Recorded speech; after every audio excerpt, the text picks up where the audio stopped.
Saben, he pensado en que no quiero seguir más a costa de nuestros padres.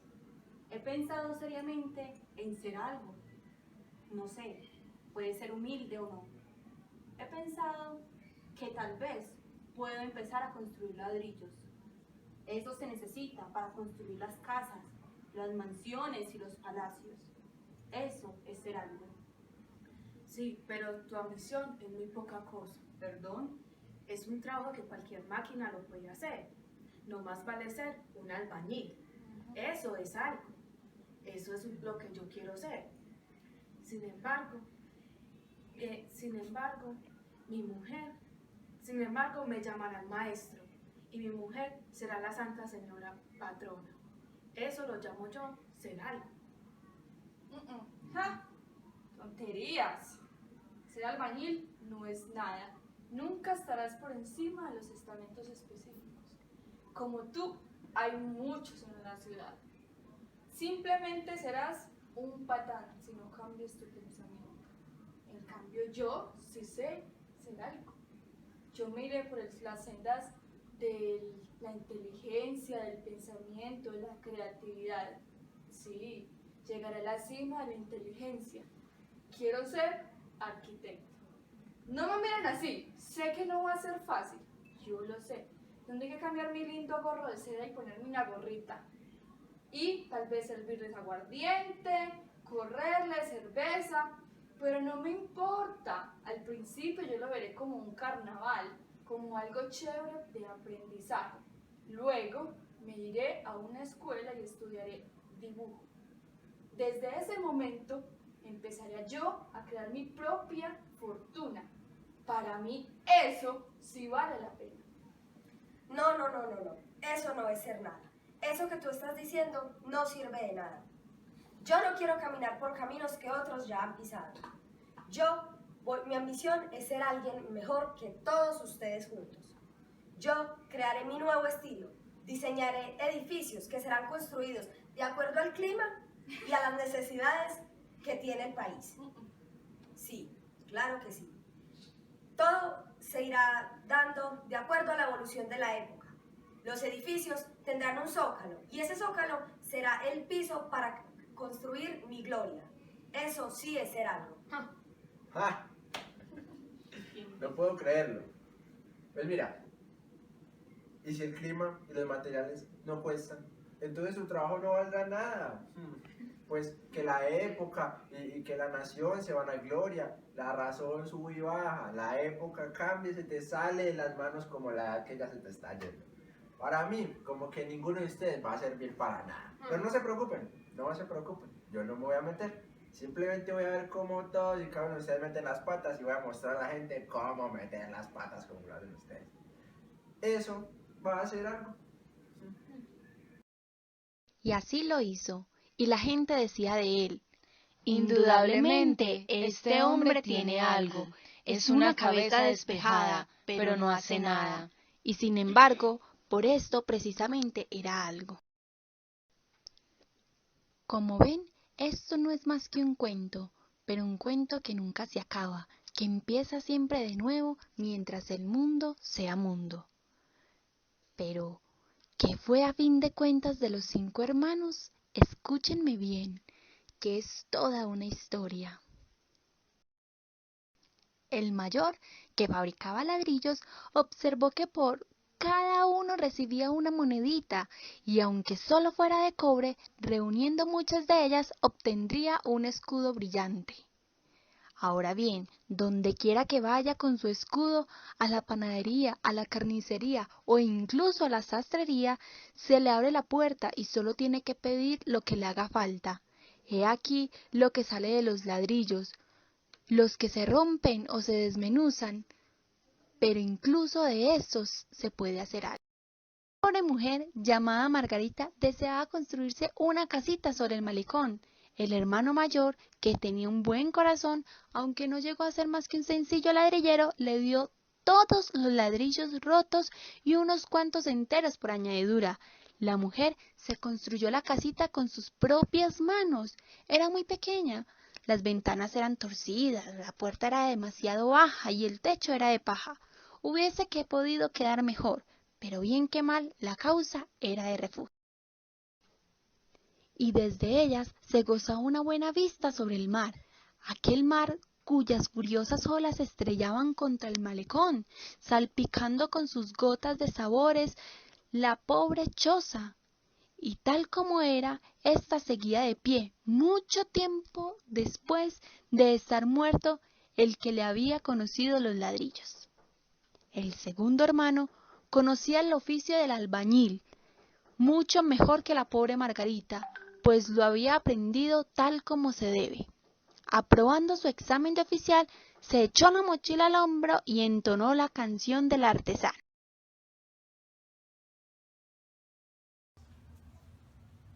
Joven yo soy, quiero correr el mundo, ir levantando casas por doquier, cruzar las tierras y pasar por el profundo del mar, confiando en mi arte y en mi valer.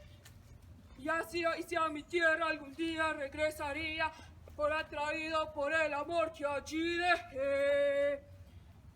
Y alárgame la mano, patria mía, y tu casa que yo a ti te llamé. Y así lo hizo.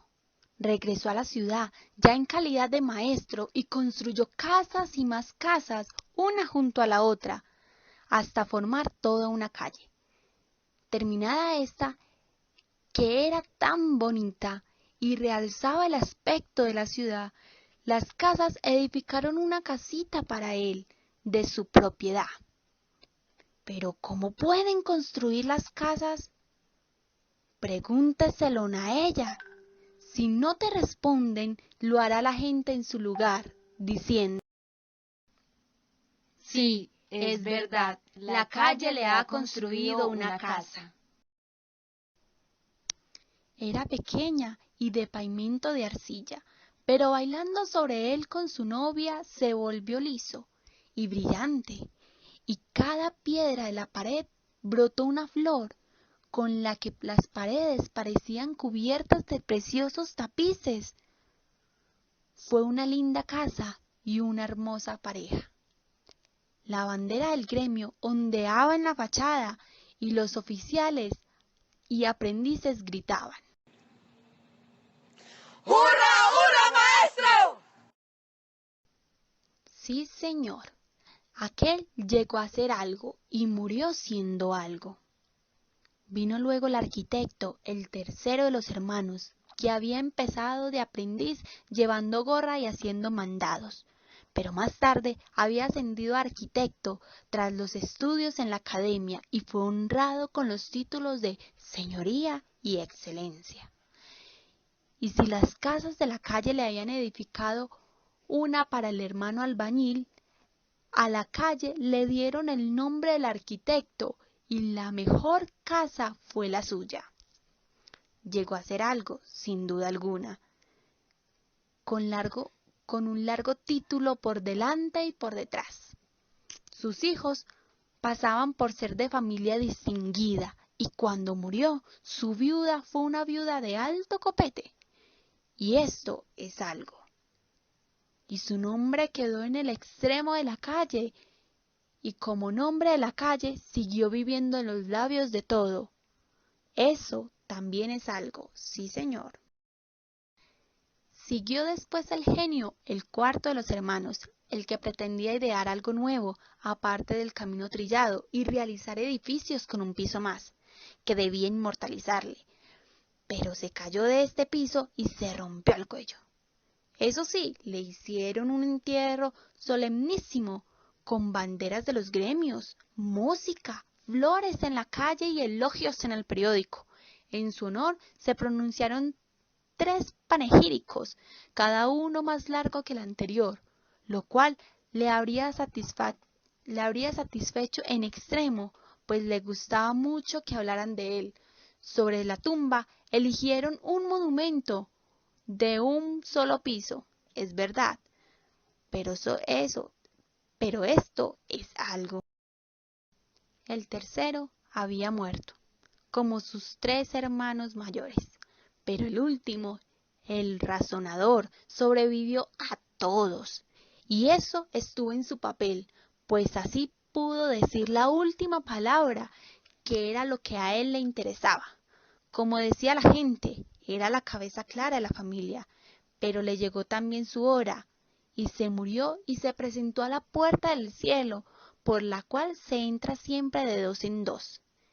Y he aquí que el que iba de pareja con aquella alma, que deseaba entrar a su vez, resultó ser la pobre viejecita Margarita, la de la casa del malecón. Que será realzar el contraste que me han puesto con esta pareja.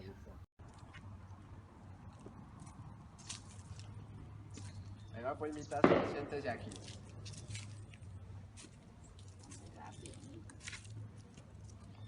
Muy carrera.